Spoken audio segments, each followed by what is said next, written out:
இந்த வீடியோ வெறும் எஜுகேஷனல் பர்பஸ்க்காக மட்டும்தான். இன்வெஸ்ட்மெண்ட் அட்வைஸாவோ ரெக்கமெண்டேஷனாவோ இதை எடுத்துக்க வேணாம். உங்கள் இன்வெஸ்ட்மெண்ட் டிசிஷனை உங்கள் ஃபினான்ஷியல் அட்வைசர்கிட்ட கேட்டுட்டு எடுங்க. வணக்கம் மக்களே. கடைசி 5 வருஷத்தில் கோல்டு 171% ரிட்டர்ன்ஸ் கொடுத்துருக்கு. சில்வர் 215% ரிட்டர்ன்ஸ் கொடுத்துருக்கு. 2025 மட்டும் சில்வர் 164% ரிட்டர்ன் கொடுத்துருக்கு. கோல்டு 72% ரிட்டர்ன்ஸ் கொடுத்துருக்கு. இந்த வீடியோவில் ஏன் கோல்டும் சில்வரும் இவ்வளோ ரிட்டர்ன்ஸ் கொடுத்துச்சு, சில்வர் கோல்டு பீட் பண்ண என்ன காரணம், ஃபியூச்சருக்கு கோல்டு பெஸ்ட் இன்வெஸ்ட்மெண்ட்டா சில்வர் பெஸ்ட் இன்வெஸ்ட்மெண்ட்டான்னு டீட்டெயில்டாக பார்க்கலாம். இந்த வீடியோக்காக நிறைய டேட்டாஸ் அனலைஸ் பண்ணி நிறைய எஃபர்ட்ஸ் போட்டிருக்கேன். இந்த எஃபர்ட்ஸ்க்காக ஒரு லைக் பண்ணி நம்ம சேனலை சப்ஸ்கிரைப் மட்டும் பண்ணிக்கோங்க. ஃபர்ஸ்ட் கோல்டையும் சில்வரையும் ஸ்டாக் மார்க்கெட்டோட கம்பேர் பண்ணி கடைசி 25 வருஷ டேட்டாவை வச்சு ஒரு புரிதலுக்கு வருவோம். ஸ்டாக் மார்க்கெட் மேலே போகும்போது கோல்டு கீழே போகும். ஏன்னா கோல்டில் இருக்க பணத்தை இன்வெஸ்டர்ஸ் எடுத்து ஸ்டாக் மார்க்கெட்டில் இன்வெஸ்ட் பண்ணுவாங்க. ஸ்டாக் மார்க்கெட் கீழே போகிறப்ப இதில் இருக்க பணத்தை எடுத்து சேஃப் அசட்டான கோல்டில் இன்வெஸ்ட் பண்ணுவாங்க. இதனால கோல்டு மேலே போகும். குளோபல் ரெசெஷன் வரும்போது கோல்டு மேலே போகும், மார்க்கெட் படுத்துரும். குளோபல் இண்டஸ்ட்ரீஸ்லாம் நல்லா பர்ஃபார்ம் பண்ணால் ஸ்டாக் மார்க்கெட் மேலே போகும், கோல்டு கீழே போகும். இந்த இமேஜை கிளியராக பாருங்க. லாஸ்ட் 25 வருஷம் நிஃப்டி, கோல்டு, சில்வர் எப்படி பர்ஃபார்ம் பண்ணியிருக்குன்னு பார்ப்போம். கடைசி 25 வருஷத்தில் 6 தடவை நிஃப்டியை விடவும் கோல்டை விடவும் சில்வர் அதிகமான ரிட்டர்ன்ஸ் கொடுத்துருக்கு. கோல்டு நிஃப்டியை விடவும் சில்வரை விடவும் 7 தடவை அதிகமான ரிட்டர்ன்ஸ் கொடுத்துருக்கு. ஆனால் நிஃப்டி கோல்டை விடவும் சில்வரை விடவும் 12 தடவை அதிகமான ரிட்டர்ன்ஸ் கொடுத்துருக்கு. வின்னர் யாருன்னு நீங்களே முடிவு பண்ணிக்கோங்க. இந்த இமேஜை ஃபுல்லாக பாருங்க. 2009, 2010 இந்த 3 அசட்டுமே நல்ல ரிட்டர்ன் கொடுத்துருக்கு. 2015 3 அசட்டும் கீழே நெகட்டிவ்ல போயிருக்கு. 2008 பார்த்தீங்கன்னா கோல்டு ப்ராஃபிட்டபுளாக இருந்திருக்கு, நிஃப்டி கிராஷ் ஆயிருக்கு. 2013, 14 நீங்கள் பார்த்தீங்கன்னா கோல்டு சில்வர் கீழே விழுந்திருக்கு, நிஃப்டி ப்ராஃபிட்டபுளாக இருந்திருக்கு. இதை பார்க்கும்போது கோல்டு ஒரு பக்கமும் ஸ்டாக் மார்க்கெட் ஒரு பக்கம் போகலை, ரெண்டுமே சேர்ந்து கூட நிறைய தடவை ப்ராஃபிட்டபுளாக இருந்திருக்கு. எல்லா அசட்டும் ஒரு டைமில் மேலேயும் போயிருக்கு, ஒரு டைமில் நெகட்டிவ் ரிட்டர்ன்ஸும் கொடுத்துருக்கு. ஒன்று பாசிட்டிவாக இன்னொன்று நெகட்டிவாகவும் போயிருக்கு. இதை எதுக்காக சொல்கிறேன்னா, கோல்டு சில்வரை மார்க்கெட் கீழே விழுகிறப்ப ஹெட்ஜுக்காக யூஸ் பண்ணுறதை தவிர்த்துட்டு இன்வெஸ்ட்மெண்ட்டாக கன்சிடர் பண்ணணும். அதுக்காக தான் இந்த கம்பேரிசனை காமிச்சேன். இப்போ கோல்டை பற்றி பார்ப்போம். கோல்டு கவுன்சில் ரீசெண்டாக கொடுத்த டேட்டா படி பார்த்தோம்னா இது வரைக்கும் 2,16,625 மெட்ரிக் டன்ஸ் கோல்டை மைன் பண்ணியிருக்காங்க. இதில் 50% கோல்டு ஜுவல்லரியாக இருக்குது, 20% கோல்டு சென்ட்ரல் பேங்க்ஸ்ட்டு இருக்குது. மிச்சம் இருக்க கோல்ட்லாம் இடிஎஃப்ஸ், கோல்ட் பார்ஸ்னு இண்டஸ்ட்ரியல் பர்பஸ்க்காக யூஸ் பண்ணுறாங்க. இப்போ உங்ககிட்ட ஒரு கேள்வி, உங்களுக்கு கோல்டு ஜுவல்லரியாக வேணுமா இல்லை இடிஎஃப்ஸ், கோல்ட் பார்ஸ்னு இன்வெஸ்ட் பண்ணுவீங்களா? இந்த கேள்வி எதுக்காகனா, கோல்டு டிமாண்ட் எந்த மாதிரி இருக்குன்னு தெரிஞ்சுக்க தான். டிமாண்ட் இருக்கிறப்ப தான் கோல்டு நல்ல ரிட்டர்ன்ஸ் கொடுக்கும். 2020 2024 வரைக்கும் ஜுவல்லரி கோல்டுக்கான டிமாண்டை பார்க்கலாம். 2020 610 டன்ஸ் கோல்டை ஜுவல்லரிக்காக யூஸ் பண்ணியிருக்காங்க. அதுவே 2024 563 டன் தங்கத்தை தான் ஜுவல்லரிக்காக யூஸ் பண்ணியிருக்காங்க. Almost 7% jewellery gold demand கம்மியாகியிருக்கு.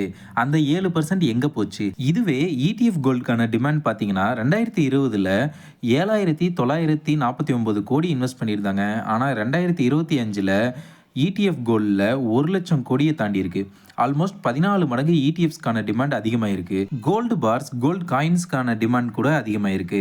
So highest demand எங்கே இருக்குன்னா ETFஸ்லையும் கோல்டு பார்ஸ்லையும் கோல்டு காயின்ஸ்லையும் தான் இருக்குது. இதனால தான் கோல்டு விலை ஏறிச்சான்னு கேட்டால் கிடையாது. மெயின் ஹீரோ யாருன்னு பார்த்தா சென்ட்ரல் பேங்க் தான்.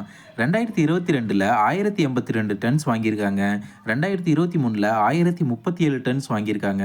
2024 1045 டன்ஸ் வாங்கியிருக்காங்க. 2025 அப்ராக்சிமேட்டாக 1000 டன்ஸ்க்கு மேலே வாங்கியிருக்காங்க. சைனாவோட கோல்டு ரிசர்வ் ரேஷியோ பார்த்தீங்கன்னா நல்லாவே தெரியும். 2022 கடைசியில் இருந்து இப்போ வர கோல்டை அக்யூமுலேட் பண்ணிகிட்டே இருக்காங்க.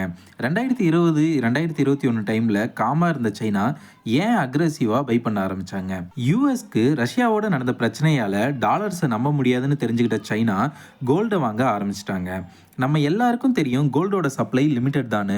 கோல்டோட டிமாண்ட் அதிகமானதுனால தான் இவ்வளோ பெரிய விலையேற்றத்துக்கான காரணமாக இருந்துச்சு. எப்படி டிமாண்ட் அதிகமாச்சு? குளோபல் அன்சர்டனிட்டினால, ட்ரம்ப்போட அன்சர்டைன் பேச்சால், US டாலர்ஸ் மேலே நம்பிக்கை குறைஞ்சதால. இந்த கோல்டு டிமாண்ட் உருவாக காரணம் யாருன்னு பார்த்தீங்கன்னா சென்ட்ரல் பேங்க்ஸும் ETFs, பார்ஸ், காயின்ஸ் மேலே நம்ம இன்வெஸ்ட் பண்ணதால தான். இது எல்லாமே எவ்வளோ நாள் தொடருதோ அதுவரை கோல்டு ப்ரைஸ் மேலே தான் இருக்கும். What about silver? அதை பற்றியும் பார்க்கலாம் வாங்க. US ஜியாலஜிக்கல் சர்வே படி இதுவரை 17,40,000 மெட்ரிக் டன் சில்வரை இதுவரை மைன் பண்ணியிருக்காங்க. இதுக்கு மேலேயும் சில்வர் இருக்குது. ஸோ சப்ளை நிறையவே இருக்குது. சில்வரோட சப்ளை அண்ட் டிமாண்ட் சார்ட் பார்க்கும்போது மைன் ப்ரொடக்ஷன், ரீசைக்ளிங்கில் சப்ளை நிறையவே இருக்குது. டிமாண்ட்னு பார்க்கும்போது எலக்ட்ரிக்கல் அண்ட் எலக்ட்ரானிக்ஸில் தான் அதிகமான டிமாண்ட் இருக்குது. நீங்கள் யூஸ் பண்ணுற எல்லா எலக்ட்ரானிக்ஸ்லேயும் சில்வரோட யூஸ் இருக்குது. பர்டிகுலராக இவி வெஹிக்கிள்ஸில் நிறையவே தேவைப்படுது. இவி வெஹிக்கிள்ஸ் ஃபியூச்சரில் பெருசாக பர்ஃபார்ம் பண்ணுனா சில்வர் டிமாண்ட் இன்னமும் அதிகமாகும். ஒரு நார்மல் ஐசிஇ அதாவது இன்டர்னல் கம்பஷன் என்ஜினை விட நார்மல் எலக்ட்ரிக் வெஹிக்கிளில் யூஸ் பண்ணுற சில்வர் டபுளாக தேவைப்படுது.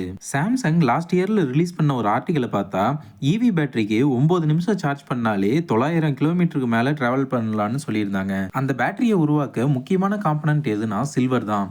பிகாஸ் ஒரு பேட்டரி தயார் பண்ண 1 கேஜி சில்வர் தேவைப்படும்னு சொல்லியிருக்காங்க. வருஷத்துக்கு 80 மில்லியன் இவி கார்ஸ் தயாரிக்கிறாங்க. அதில் 20% இவி கார்ஸ் இந்த பேட்டரி யூஸ் பண்ணால் கூட 16,000 மெட்ரிக் டன் சில்வர் இதுக்கு தேவைப்படும். இந்த உலகத்திலேயே வருஷத்துக்கு 25,000 மெட்ரிக் டன் சில்வர் தான் ப்ரொடியூஸ் பண்ணுறாங்க. அதில் 16,000 டன்ஸ் ஆஃப் சில்வர் இந்த பேட்டரிக்கு தேவைப்படும்னு பார்த்தா ஆல்மோஸ்ட் 60 to 65% சில்வர் தேவை. இது மட்டும் நடந்தால் சில்வரோட டிமாண்ட் சப்ளையை விட அதிகமாகும்.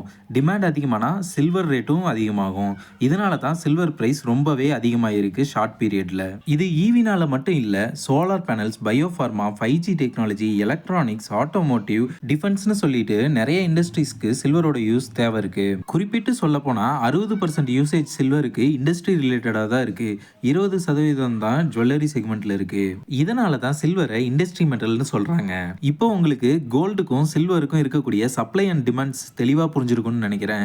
இப்போ எதுக்காக கோல்டு சில்வர்ல இன்வெஸ்ட் பண்ணணும்னு சொல்றேன். அது மட்டும் இல்லாம இதுல இருக்கக்கூடிய 2 அட்வான்டேஜஸ் பத்தியும் பார்ப்போம். ஃபர்ஸ்ட் அட்வான்டேஜ் என்னன்னா, குளோபலா கோல்டு சில்வர் பிரைஸ் அதிகமானா நீங்க இன்வெஸ்ட் பண்ணிருக்க ETFஸோட பிரைஸும் அதிகமாகும். ரெண்டாவது அட்வான்டேஜ்னு பார்க்கும்போது டாலரோட கம்பேர் பண்ணும்போது நம்மளோட ருபீஸ் டிப்ரிஷியேட் ஆகிட்டு தான் இருக்கு.